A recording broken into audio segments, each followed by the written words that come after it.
हद तो ये हो गई मेरे अजीज दोस्तों और बुजुर्गों, एक ईरान से कश्ती आई थी नेवी की, विशाखापट्टनम गई, वहां पर फंक्शन हुआ। उस कश्ती में 100 से ज्यादा कोई ईरान के नेवी के जिम्मेदार थे। विशाखापट्टनम में उनका बड़ा इस्तकबाल किया गया। उस कश्ती में कोई हथियार भी नहीं थे, उस कश्ती में कोई हथियार नहीं थे। वो कश्ती फरवरी में विशाखापट्टनम पे हिंदुस्तान की दावत पर, भारत की दावत पर विशाखापट्टनम को आई थी। वो निकलकर इंडियन ओशन जो बहते हैं, बहरे हिंद, वहां से जा रही थी। तो ये अमेरिका की सबमरीन ने एक टॉर्पीडो मारकर उस ईरान की कश्ती के परचखे उड़ा दिए।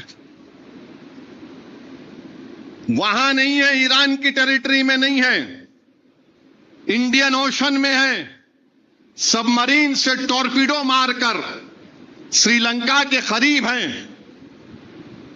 मीडिया ने लिखा, जरा अबलाग से मालूम हुआ कि 80 से ज्यादा उस जो वहां पर उस कश्ती पर थे वो हलाक हो गए।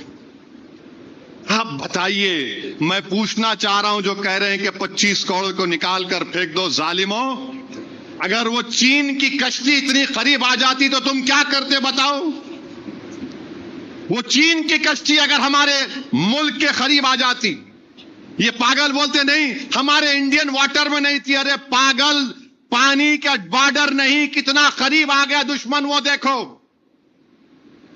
भारत के वजीर आजम की जिम्मेदारी है, दस्तूरी जिम्मेदारी है, कॉन्स्टिट्यूशनल रेस्पॉन्सिबिलिटी है कि बताए देश को कि क्या हुआ। ये हम अमेरिका से क्वाड में हैं, क्या अमेरिका को आपने बताया था? कॉमसा जेसीओ सब एग्रीमेंट साइन किया आपने? कैसे अमेरिका आकर इतने करीब हमारे मुल्क से, यहां पर आकर जिसको हमने दावत दी थी, जिस पर कोई हथियार नहीं थे, वहां पर उन्होंने उस कश्ती के परचखे उड़ा दिए। और मेरे अजीज दोस्तों और बुजुर्गों, बताना यही चाह रहा हूं कि अगर इसी तरह से माहौल चलता रहेगा, ये हुकूमत अगर शुतुरमुर्ग की तरह अपने चेहरे को जमीन के अंदर छुपा लेगी, तो फिर याद रखिए नुकसान आपको होगा। आप चाइना जो हमारे लिए सबसे बड़ा खतरा है, उसको आप क्या पैगाम दे रहे हैं? उसको आप क्या पैगाम दे रहे हैं बताओ? आपने अमेरिका को बताया कौन? अच्छा, हैरत की बात यह है कि अमेरिका भी आ रहा था विशाखापट्टनम, बोला हम नहीं आते। और जैसा ही ये विशाखापट्टनम से निकलकर बहरे हिंद में गए, वहां पर इनको टॉर्पीडो से मार दिए। मैं भारत के वजीर आजम से कहना चाहूंगा, बीजेपी से कहना चाहूंगा, ये जंग को रुकाओ। या